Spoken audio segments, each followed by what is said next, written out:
What is up with it? Today is Monday morning, the day after Dallas weekend, One Piece Day weekend. Best weekend of my life, honestly. And I just wanted to make a recap video for you guys, talk about everything that happened that weekend, my experience, a little bit of what we should be expecting from the channel going forward, maybe. Um, and just everything, man. I had just the best time. Um, Something that was crazy, they announced simultaneous release. Like, oh my god, that's so sick. I've heard some people say they think it's going to be around next February. I saw RJ on Twitter say he thinks it might be like April. I saw Cardi Kaizoku try and map it out to be August. Honestly, if it's next August, I'm going to be a little sad. That would be like 18 months after the announcement. That would be a little disappointing.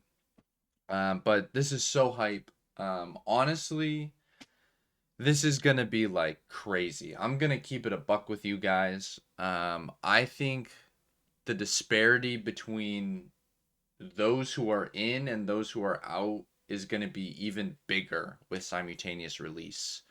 Um, like we already see the best players in the world.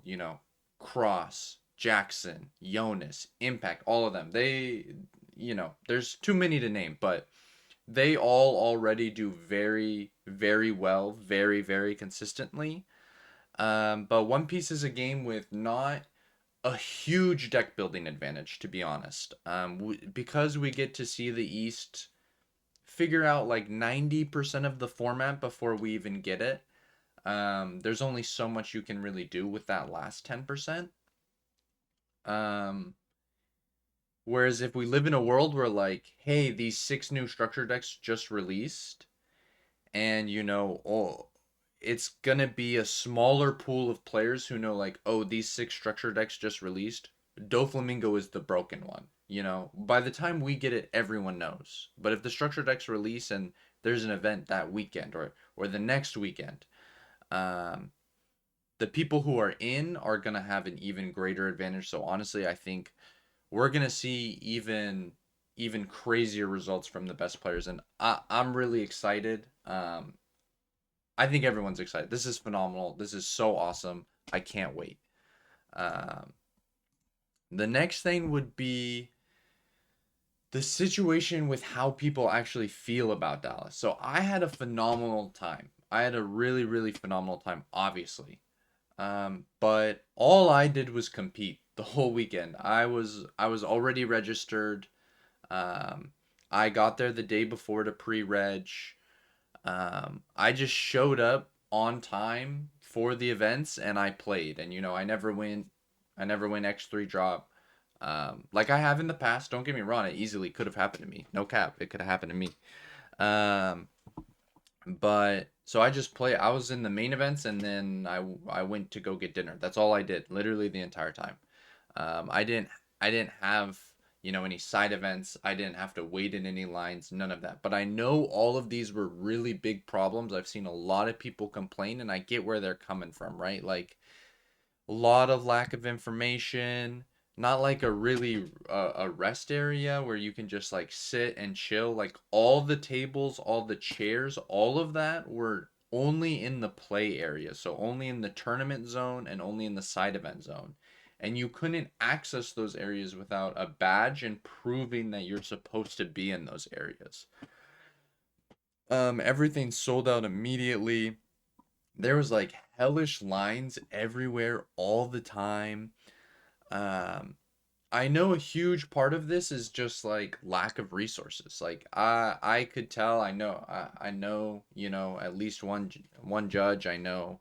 I spoke with several judges there. Just they weren't necessarily put in the best position to succeed. And on one hand, that really falls on Bandai. On the other hand, I don't know the logistics of TOing. And to be honest, I don't know if this is a play TCG problem. I don't know if it's a Bandai problem. I don't know if it's even reasonable for it to get better. Because something that people have to consider is like, do these events even make sense economically for the company? Like, I come from a Yu-Gi-Oh background, a Konami background, and I know every single YCS loses money. They've lost money forever, and so it's like, you can really only lose so much money on an event. Like, sure, it would be awesome to have a big open play area, where people can sit and relax and just play friendly games and meet new people, and all that stuff that we all love that brings us all together. That would be awesome. But that requires a bigger space. Like, even without all that stuff, it felt very crowded to me. Like, there was so many people there. At least in the tournament hall. Um, Not even in like the designated tournament area, but the hall. Um, so like that requires a bigger space, requires money to buy all those tables and those chairs. Requires more staff to like be there in those areas, more staff to set it all up.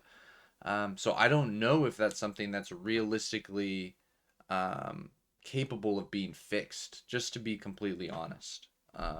But I would love to see them do better, of course. But just something. Also, like, no vendors selling other stuff is really weird. The other thing that like has to be different. I don't know how they fix this, but waitlisting in person is hell. It's hell on earth.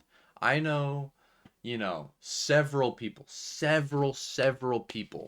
who showed up day one at like 3 a.m., 4 a.m.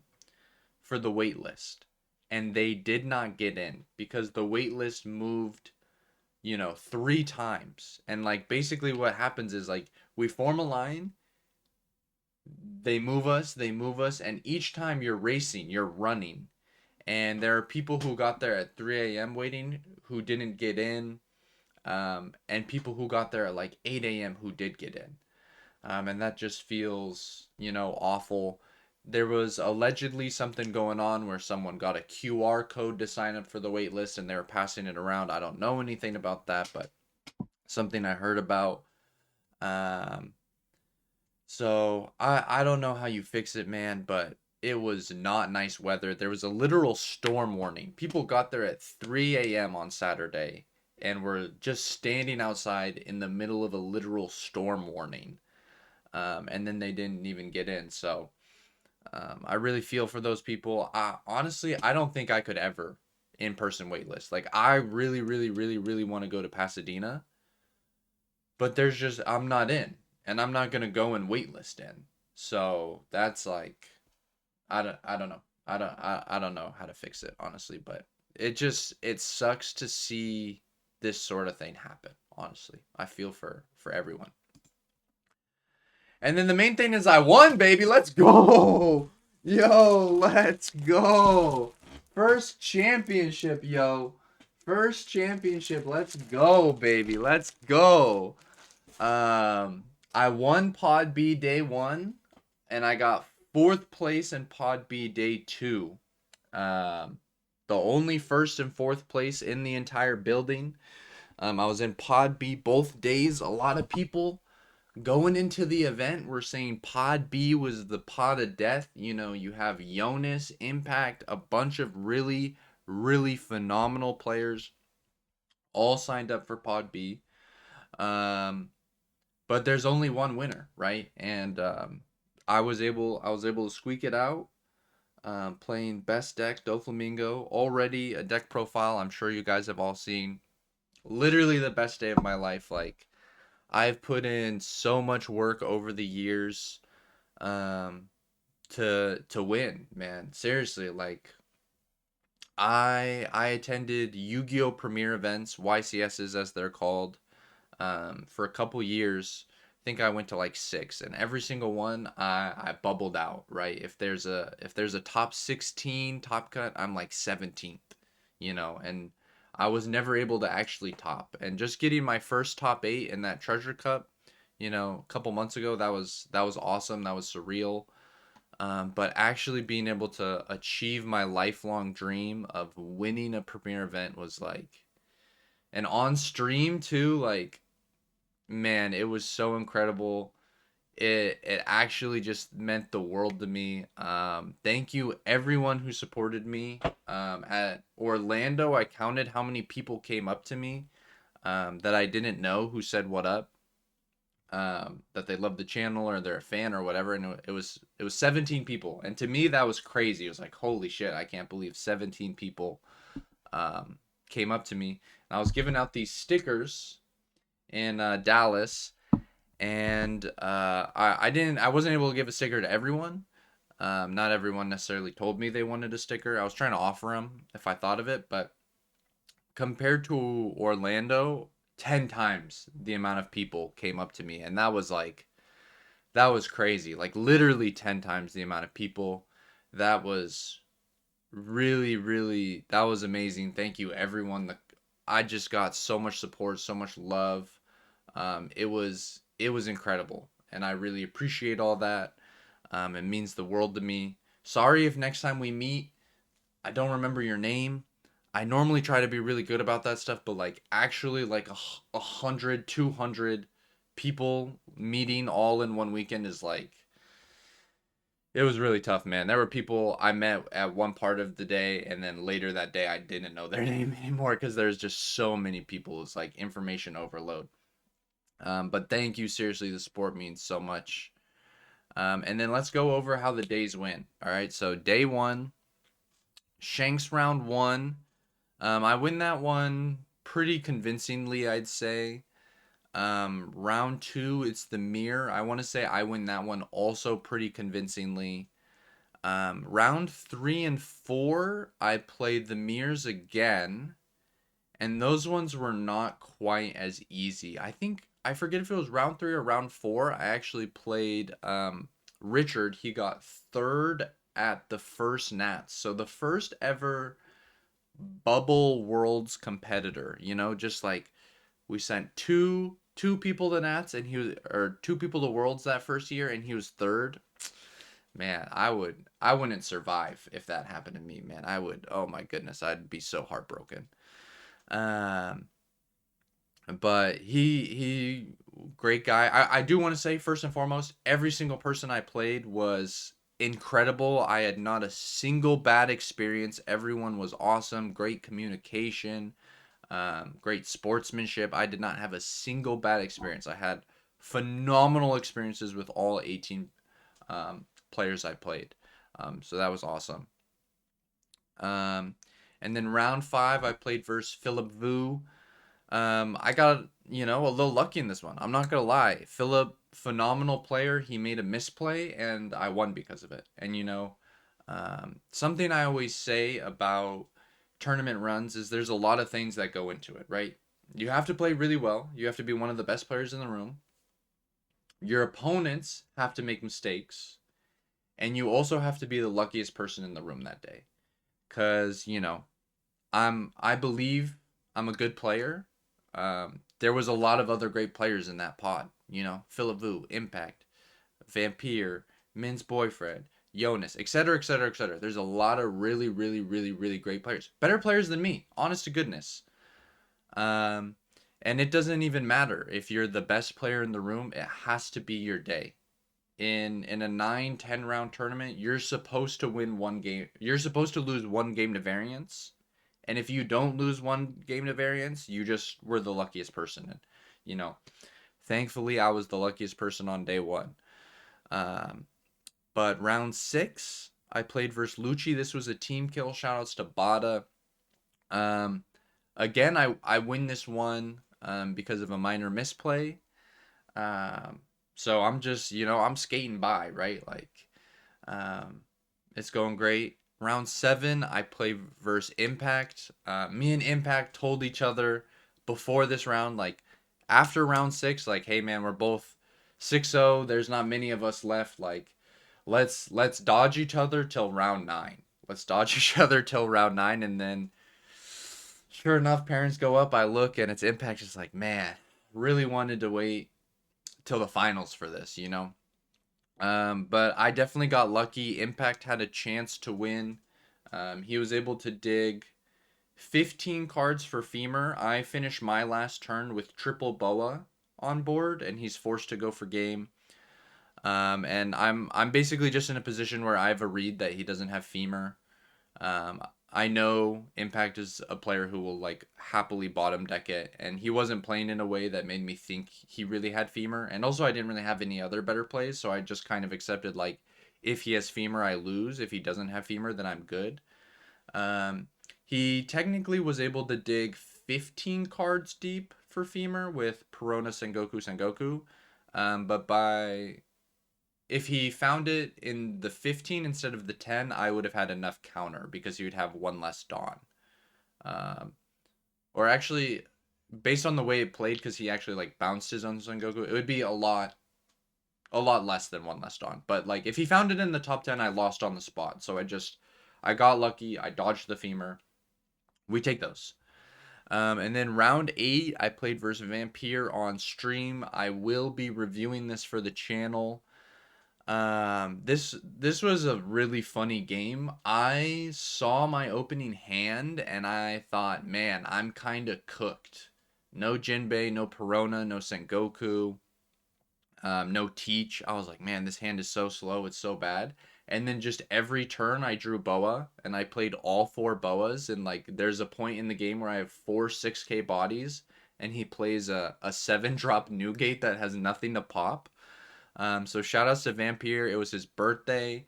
Would have been cool for him to win, but I'm thankful that I did. You know, it was just my day. That's all it is, right? And then round 9, I played versus Min's boyfriend. The very end of this was streamed. Perona for 7 got me there. Shout outs to Perona. Do not cut that card to 3. I've been telling y'all don't cut that card to 3. Um, that was incredible. That was incredible. That game, I think another game I wasn't supposed to win. I got unbelievably lucky that he never drew Moria. Or he did draw Moria, but I puddinged him maybe.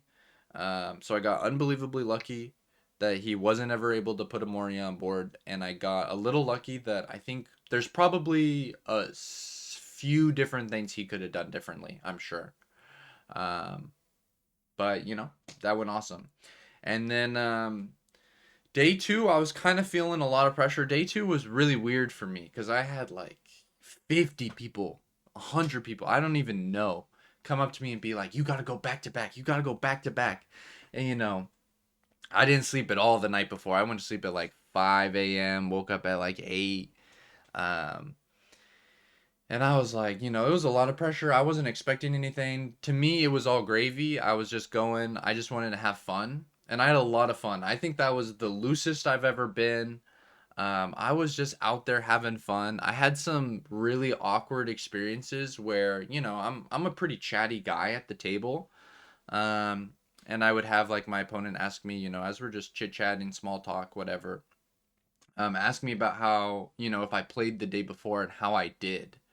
And I just felt kind of embarrassed, being like, well, I kind of won the whole thing. Like, I'm not really trying to like flex or anything. Um, so I felt like kind of shy about that, like every time that interaction came up. But round 1, I played versus Katakuri. This dude was like the nicest dude. He was like, um, yo, I don't even want to win this round 1. Like, you go win the whole thing, go back to back. He was super nice. He was super gracious. I think he had an opportunity maybe to win. He needed to be a little bit more aggressive. Like he got me in a good position to maybe try and like sneak a lethal. But he like was scared that I would kill him, and I'm not sure he would have won honestly, but I think it's possible. Rounds 2 and 3, I played the mirror. Um, I know one of these was really close, like really, really close. And then the other one I think wasn't particularly close. I played so many mirrors, they're kind of a little fuzzy in my brain, to be honest.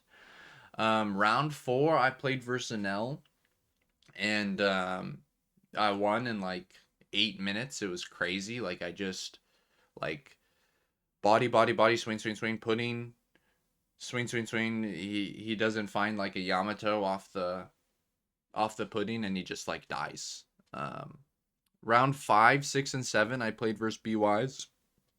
Most of these games went pretty similar. I found Jinbei's bows and weevils, and I was able to just kind of go wide, and kill them before they could like really get to a Moria loop. Um, I think like maybe one or two of them I had pudding. I think in all of them, probably my opponents could have done like small things differently, that could have maybe given them the chance. But the thing is, like the BY versus Dofi matchup is like really, really complex. So, and you get into a lot of really weird game states, so it's really easy for both players to misplay. And I will say, I think day 2 I played out of my mind. I genuinely believe I did not make a single misplay day 2. I think day 1 there were like a few, especially in round 8 and 9 as I was on stream, super nervous. I think there was a few. Um, but day 2, I was just playing so loose. I was playing so locked in. I feel like genuinely day 2, I don't think I made a single mistake, honestly, which is crazy. I feel like I played really clean, which is all I can ask for. And then round 8, I paired into the GOAT, Jonathan Chow. One of the people I look up to in the community for sure. Just a great guy, phenomenal player. Lost to an L, and he ended up winning the whole thing. So congratulations to Jonathan Chow. And then round 9, I won a mirror in like literally like 8 minutes. Um, but ironic that I lost to Anel, that the back to back dream died to Anel, because I've been so vocal about, hey, Anel isn't that good. It's a bad deck. You don't even really lose to it that bad. It's like maybe 60-40 at worst. And like it's it's a great thing to lose to such a deck, because a vast majority of players who play it, um, aren't really that good at the game generally. I'm not saying either of the players I played this weekend who are on now were not good players. I think, the dude I played in round 4, I think he was, a good player, a decent player. He beat Andy Nguyen, actually, which is crazy. Like he beat Andy that the day after Andy got second in Pod B. And that's a hard matchup for it now. So clearly, you know, a good enough player, and then Jonathan Chow is the goat. So ironic that I have been such a vocal proponent. All these Dofis in my YouTube comment section, on Discord, on Reddit, wherever I see them always complain about, oh, Anel, and I've always been so vocal about like, bro, I see an Anel sit across from me and I'm kind of happy, because like that means I know the person I'm playing 99% of the time is not going to be good. um, this was not the case with Jonathan Chow. He is phenomenal at the game, and also hit the most max high roll nuts of anyone I've ever seen. Ever. Literally, it was so crazy. Bro hit first 4 life, triggers KO, KO, KO. Perfect curve, all the high end, enough like perfect amount of counter. Like it was the most unwinnable game of my entire life. But as I said earlier, like the person who wins is the best player who got the luckiest that day, and like that day was just Jonathan's. It was Jonathan's day. All credit to him. I told him when I lost, bro, go win the whole thing, and he did it. That was so awesome. Uh, in my heart, I got second place because I lost to the winner. Um, but anyways, something I wanted to talk about a little bit was like my mindset, both going into the tournament and even now. This person talking about like, hey, they struggle with the mental aspects of the game, and how someone like myself can be dedicated and motivated to be the best that I can, right? And really my mindset about the game is, I don't really try to have an ego about the game at all. I don't think I'm a good player. I don't think I'm a bad player, right? I see Jonas. I see Cross, I see all these phenomenal players, and I'm like, wow, they are so good at the game. They are so great at the game. I don't try to think of myself like that. Also, when I lose a game, I don't try to think of myself as a bad player. You know, I just love the game, and I wanna be the best I can. I'm just someone who's trying to get better at the game every single day, um, and just learn and learn and learn. So even though I won, I feel like I have so much to learn. This 2 cereals in 2 days is like an unbelievable accomplishment, but I'm not where I want to be yet. I have so much to learn. The ultimate goal is to eventually, God willing, be the world champion, and I have like a super long way to go. And that would be the craziest thing ever.